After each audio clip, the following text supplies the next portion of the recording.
छात्र हूँ।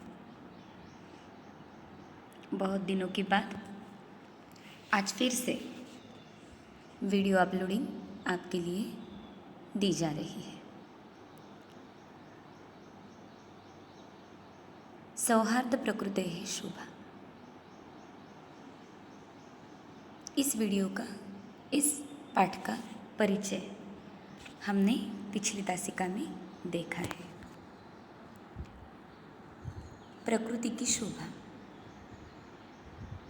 इसके परिचय के बाद, इस पाठ के परिचय के बाद आज की तासिका में हमें देखना है मूल पाठ, अन्वय, शब्दार्थ, अनुवाद।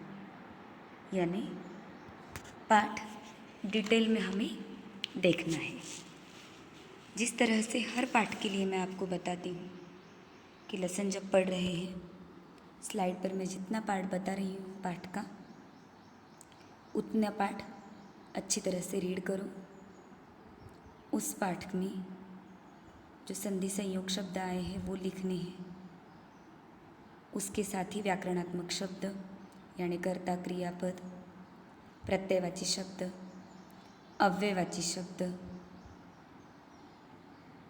लेसन के शब्दार्थ एक साथ लिखने हैं, जो कि हमारे लेसन के बाद शब्दार्थ में दिए हैं, लेकिन सिर्फ संस्कृत टू संस्कृत लिखने हैं। जहाँ पर भी लेसन में पद्य आएगा, उस पद्य का अन्वय, उसका अर्थ, ये सारी बातें अब तक हम जैसे करते आ रहे हैं उसी तरह से आगे भी करनी है। तो यह लेसन है हमारा सप्तमः पाठः सौहार्दं प्रकृतेः शोभा। प्रकृति की शोभा, प्रकृति यानी नेचर। तो इसकी शोभा किस तरह से है, इस पाठ में हम देखने जा रहे हैं। वन का वर्णन दिया है यहाँ पर, और वन के द्वारा प्रकृति की शोभा, निसर्ग की शोभा बताई गई है। यहाँ पर मैंने इनिशियल पार्ट लेसन का ब्रैकेट में जो वनस्य दृश्यम है वहाँ से लेकर कलरवम कुर्वन्ति यहाँ तक का फर्स्ट स्लाइड में लिया है। पहले हम इसकी प्रॉपरली रीडिंग करेंगे।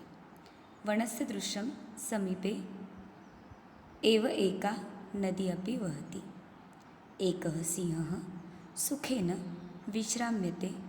तदा एव एकः वानरः आगत्य तस्य पुच्छं धुनोति। क्रुद्धः सिंहः तं प्रहर्तुम् इच्छति, परं वानरः तु कूर्दित्वा वृक्षमारूढः। तदा एव अन्यस्मात् वृक्षात् अपरः वानरः सिंहस्य कर्णमाकृष्य पुनः वृक्ष उपरि आरोहति। एवमेव वानराः वारं वारं सिंहं तुदन्ति। क्रुद्धः सिंहः इतस्ततः धावति, गर्जति, परं किमपि कर्तुम् असमर्थः एव तिष्ठति। वानराः हसन्ति। वृक्ष उपरि च विविधाः पक्षिणः अपि सिंहस्य एतादृशं दशां दृष्ट्वा हर्षम् ईश्रितं कलरवं कुर्वन्ति। संधि संयोग शब्द के साथ मैंने पैसेज रीड किया है। आपको भी अच्छी तरह से पैसेज रीड करना है। कठिन शब्दों के अर्थ यहाँ पर दिए हैं। अब मैं वर्ड टू वर्ड मीनिंग बता रही हूँ। वनस्य दृश्यम समीपे एव एका नदी अपि वहति। वन का दृश्य है, समीप में ही, पास में ही एक नदी बहती है। एकः सिंह सुखेन विश्राम्यते। तदा एव एकः वानरः आगत्य। एक शेर सुख से आराम कर रहा है, तभी एक बंदर आगत्य आकर तस्य पुच्छम धुनोति, उसकी पूँछ पकड़कर घुमाता है। क्रुद्धः सिंहः तं प्रहर्तुम् इच्छति। क्रोधित सिंह, क्रोधित शेर उसे पकड़ना चाहता है। परम वानरः तु कूर्दित्वा वृक्षम आरूढ़। लेकिन बंदर ने क्या किया, कूदकर वृक्ष पर चढ़ गया। तदा एव अन्यस्मात् वृक्षात्, तभी दूसरे वृक्ष से अपरः वानरः, दूसरा वानर बंदर सिंहस्य कर्णम आकृष्य। क्या किया उसने? सिंह के कान खींचकर पुनः वृक्ष ऊपरी आरोहति, फिर से वृक्ष के ऊपर चढ़ गया। एवमेव, इसी तरह से वानराः वारं वारं सिंहं तुदन्ति। बंदर बार बार क्या करने लगे? शेर को तंग करने लगे। क्रुद्धः सिंहः इतः ततः धावति। क्रोधित शेर इधर उधर दौड़ने लगा। गर्जति, चिल्लाने लगा, गर्जना करने लगा। परम किमपि कर्तुम असमर्थः एव तिष्ठति। लेकिन कुछ भी करने में असमर्थ ही रहता है और वहाँ बैठ जाता है। वानराः हसन्ति वृक्षोपरि च विविधाः पक्षिणः अपि सिंहस्य एतादृशी दशा दृष्ट्वा हर्षम ईश्रितं कलरवं कुर्वन्ति। वानर क्या करने लगे? सिंह पर हंसने लगे। वृक्ष के ऊपर अलग अलग पक्षी जो थे वो भी सिंह की इस प्रकार की दशा देखकर कलरवम कुर्वन्ति, हर्षितम ईश्रितम, हर्ष के साथ, आनंद के साथ आवाज़ करने लगे। अब शेर यानी जंगल का राजा, उसकी यह दशा देखकर कोई भी प्राणी आनंदित ही होने वाला है। आगे देखते हैं। निद्राभंग दुःखेन वनराजः सत् न अपि तुच्छ जीवैः आत्मनः एतादृशा दुरावस्थाया श्रान्तः सर्वजन्तून् दृष्ट्वा पृच्छति। सिंहः क्रोधेन गर्जन, भो अहं वनराजः, किं भयं न जायते? किमर्थं माम् एवं तुदन्ति सर्वे मिलित्वा? एकः वानरः, यतः त्वं वनराजः भवितुं तु सर्वथा योग्यः। राजा तु रक्षकः भवति, परं भवान् तु भक्षकः, अपि च स्वरक्षायामपि समर्थः। नासि तर्हि कथमस्मां रक्षयसि?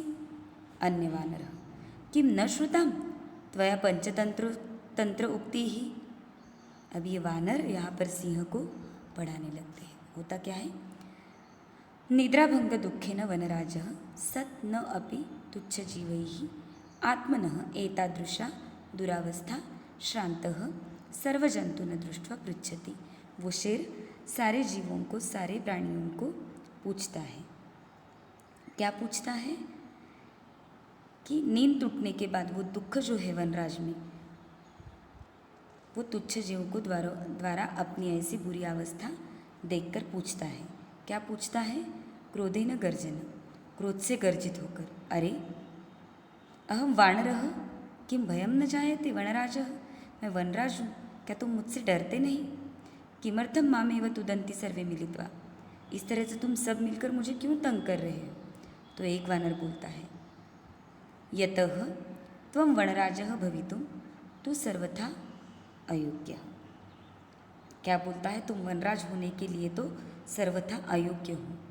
राजा तो भक्षकः भवति, रक्षकः भवति, राजा तो रक्षक होता है, परम भवान् तो भक्षकः, लेकिन तुम तो भक्षक हो। अपि च स्वरक्षायाम अपि समर्थः न असि, और खुद की रक्षा के लिए भी तुम समर्थ नहीं हो। तर्हि कथम अस्मां रक्षयसि, फिर भी तुम हमारी रक्षा कैसे करोगे? दूसरा वानर बोलता है, किम न श्रुतां त्वया पंचतंत्र उक्ति ही, क्या तुमने पंचतंत्र की उक्ति सुनी नहीं है? वो उक्ति आगे के पैसेज में है, देखते हैं हम। यो न रक्षति वित्रस्तान् पीडयमानान् परैः सदा जन्तुन पार्थिवरूपेण सकृतान्तो न संशयः। यह यहाँ पर पंचतंत्र की उक्ति बताई गई है। इस पंचतंत्र की उक्ति का अन्वय देखते हैं। यो परैः वित्रस्तान् पीडयमानान् जन्तून् पार्थिवरूपेण सदा न रक्षति सकृतान्तः न संशयः। यह इसका अन्वय है। श्लोक प्रॉपरली रीड कर अन्वय आपको भी नोटबुक में लिखना है। क्या कहता है यह? यह परैः वित्रस्तान् पीडयमानान् जन्तून् पार्थिवरूपेण सदा न रक्षति, जो दूसरे के द्वारा विशेष रूप से डरे हुए पीड़ित जंतुओं को शारीरिक रूप से सदा रक्षा नहीं करता। सह कृतांतः न संशय, वह निसंदेह यम है, यानी दूसरों को मारने वाला वह होता है। एक बार फिर से सुनो।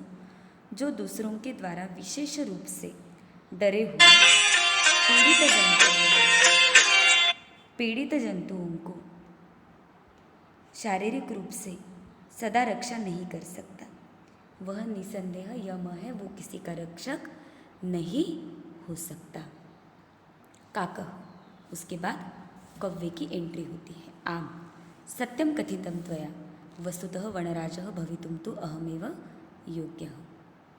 पिकः, उसके बाद बोलता है कोयल।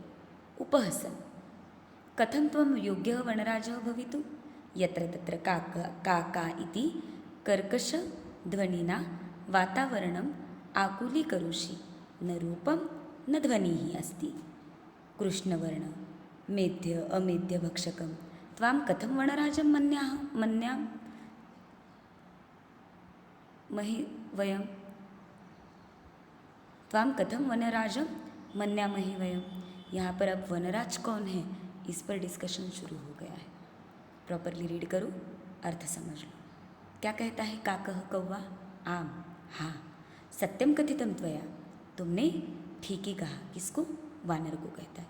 वस्तुतः, एक्चुअली, वनराजः भवितुम तु अहमेव योग्य, वनराज होने के लिए तो मैं ही योग्य हूँ। अब पिक ये कैसे सुनेगा, वो उपहास से कहता है। त्वं कथं योग्य हो, तुम कैसे योग्य हो वनराज भवितुम, वनराज होने के लिए।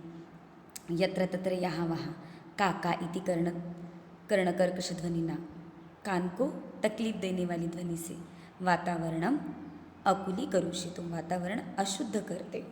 न रूपम न ध्वनि ही अस्ति, न तुम्हें रूप है न तुम्हारा आवाज़ अच्छा है। कृष्णवर्ण, तुम्हारा कलर तो काला है। मेध्यम अमेध्यम भक्षम, तुम योग्य अयोग्य कुछ भी खा लेते हो। त्वाम कथम वनराजम मन्यामहे वयम, तुमको हम कैसे वनराज मान सकते हैं। तो आगे देखिए कौवा क्या कहता है। काकः, अरे अरे किम जल्पसि, यदि अहम कृष्णवर्णः तर्हि त्वं किं गौरांगः, अपि च विस्मर्यते किं यत् मम सत्यप्रियता तु जनानां कृते उदाहरणं स्वरूपा। अनृतं वदसि चेत् काकः दशेत् इति प्रकारेण अस्माकं परिश्रमः ऐक्य च विश्वप्रार्थितम्, अपि च काकचेष्टः विद्यार्थी एव आदर्श छात्रः मन्यते। पिकः, अलमलम् अतिविकथनेन किं विस्मर्यते यत् काकः कृष्ण पिकः कृष्णः, को भेदः पिककाकयोः। वसंत समये प्राप्ते काक काक पिक पिक। अब खुद की एबिलिटी बताने के लिए दोनों भी बातें करते हैं। कौवा कहता है, अरे अरे किम जल्पसि, क्या बोल रहे हो। यदि अहम कृष्णवर्णः तर्हि त्वं किं गौरांगः, अगर मैं काला हूँ तो तुम क्या गोरे हो। अपि च विस्मर्यते, क्या तुम भूल गए हो। किम यत् मम सत्यप्रियता तो जनानां कृते उदाहरण स्वरूपा, कि मेरी सत्यप्रियता लोगों के लिए उदाहरण स्वरूप होती है। अनृतं वदसि चेत् काकः दशेत्, झूठ बोले कौवा काटे।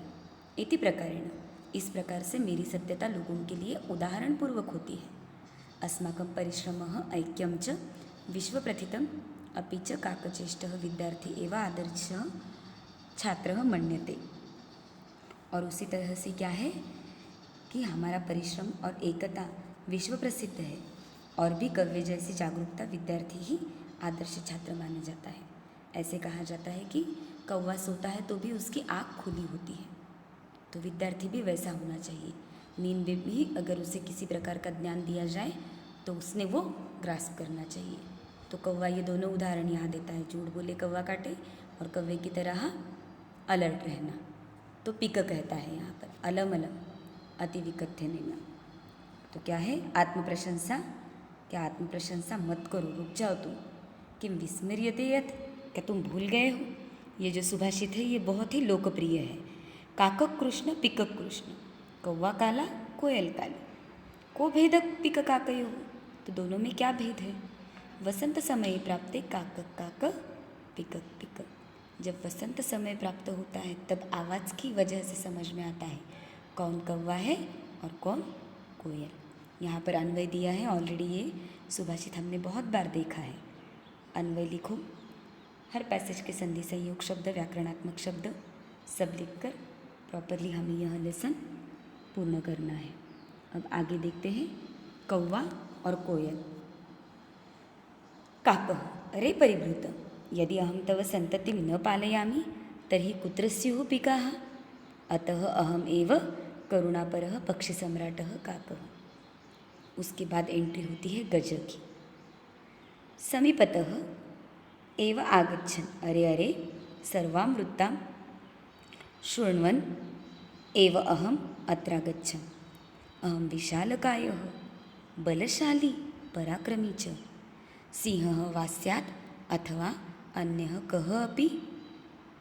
वन्यपशुना तु दन्तं जन्तु अहं स्वशुण्डेन पोथयित्वा मारयिष्यामि। किमन्यः कः अपि अस्ति एतादृशः पराक्रमी, अतः अहमेव योग्यः वनराजपदाय। वानरः अरे अरे एवं वा। शीघ्रमेव गजस्यापि पुच्छं विधूय वृक्षोपरि आरोहति। समझ कर ले लो पाठ। अरे परिभृत अरे झूठे, अहम यदि त्वं संततिं न पालयामि तर्हि कुत्र स्युः पिकाः। कौवा कहता है अगर मैं तुम्हारी संतति का पालन नहीं करता तो पिक कहाँ से रहते हैं। कोयल क्या करती है, कौवे के नेस्ट में, उसके घरटे में खुद के बच्चों को रखती है और कौवा उसके बच्चों का पालन करता है। तो यहाँ पर कौवा क्या कहने लगता है, अरे परिभृतः, दूसरों पर निर्भर रहने वाले, अगर मैं तुम्हारी संतति का पालन नहीं करता तो कोयल ये जमात रहती ही नहीं। अतः अहमेव करुणापरः पक्षी सम्राट, इसलिए मैं ही करुणापर कर्तव्यपरायण ऐसा पक्षी सम्राट हूँ।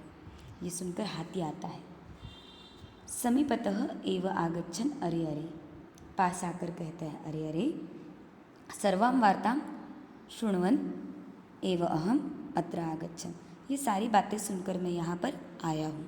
अहम विशालकायः, मैं बड़े शरीर वाला बलशाली हूँ और पराक्रमी भी। सिंहः वा स्यात् अथवा अन्यः कः अपि, शेर हो या अन्य कोई भी, मैं तो उतना ही पराक्रमी हूँ। वन्य पशुना तु दंतं जंतु अहम स्वशुंडेन पोथयित्वा मारयिष्यामि। अन्य वन्य पशुओं को तंग करने वालों को, जंतु को मैं अपने सूंड से पटक पटक कर मार देता हूँ। पोथयित्वा पटक पटक कर। किम अन्यः कः अपि अस्ति एतादृशः पराक्रमी, क्या मुझे छोड़कर कोई दूसरा ऐसा पराक्रमी है। अतः अहम एव योग्यः वनराजपदाय, इसलिए मैं ही वनराज के पद के लिए योग्य हूँ।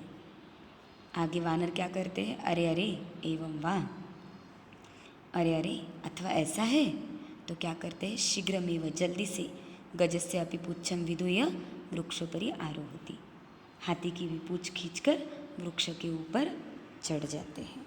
आगे देखते हैं, गजः तं वृक्षम एव स्वशुण्डेन आलोडयितुम् इच्छति, परं वानरः तु कूर्दित्वा अन्यं वृक्षम् आरोहति। एवं गजः वृक्षात् वृक्षं प्रतिधावन्तं दृष्ट्वा सिंहः अपि हसति वदति च। सिंह, भो गज, मामपि एवं तुदनम् एते वानराः। वानरः, एतस्मात् एव तु कथयामि यद् अहमेव योग्यः वानरराजपदाय, येन विशालकायं पराक्रमिणः न भयकरं च अपि सिंहं गजं वा पराजेतुं समर्था अस्माकं जातिः। अतः वन्यजन्तूनां रक्षायै वयमेव क्षमाः। एतत् सर्वं श्रुत्वा नदीमध्ये एकः बकः। देखते हैं, गजः तं वृक्षम एव स्वशुण्डेन आलोडयितुम् इच्छति, परं वानरः तु कूर्दित्वा अन्य वृक्षम आरोहति। क्या होता है, गज यानी हाथी तो उस वृक्ष को ही अपनी सूंड से घुमाना चाहता है, परंतु होता क्या है, वानरः तो कूर्दित्वा अन्य वृक्षम आरोहति, लेकिन वानर दूसरे वृक्ष पर चढ़ जाता है। एवं गजं वृक्षात् वृक्षं प्रतिधावन्तं दृष्ट्वा सिंहः अपि हसति। इस तरह से बंदर एक पेड़ से दूसरी पेड़ पर भागते हुए देखकर वो सिंह भी हंसने लगता है और कहता है, भो गज, हे हाथी, माम अपि एवं एव तूदनम एते वानराः, मुझे भी इन बंदरों ने इसी तरह से तंग किया है। तो वानर कहते हैं, एतत् अस्माकं तु कथयामि यद अहमेव योग्य वनराज पदाय, इसीलिए ही तो कहता हूँ कि मैं ही वनराज के पद के लिए योग्य हूँ। ये न, जिससे विशाल कायम पराक्रमिनम, जिससे विशाल शरीर वाले पराक्रमी और भयंकरम च अपि सिंहम गजम वा पराजेतु, जिनके द्वारा भयंकर पराक्रमी विशाल शरीर वाले सिंह और हाथी को भी हराया जाता है। समर्था अस्माकं जाति, हमारी जाति ही इसके लिए समर्थ है। अतः वन्य जंतु नाम रक्षायै, इसलिए वन्य जंतु की रक्षा के लिए वयमेव क्षमाः, हम ही सक्षम है। तो क्या करना चाहिए, हमें ही आपने वनराज बनाना चाहिए। तो यहाँ तक हमने पाठ देखा है, अच्छी तरह से रीड करो। जहाँ पर पद्य आए हैं वहाँ अन्वय लिखो, अर्थ लिख दो, सारे लेसन के शब्दार्थ लिखो, उसके बाद ये राइटिंग वर्क स्टार्ट करना है। संधि संयोग शब्द, व्याकरणात्मक शब्द, ये सारी बातें अच्छी तरह से लिखनी है। इस पाठ का आगे का पाठ हम देखते हैं नेक्स्ट वीडियो में। तब तक के लिए धन्यवाद।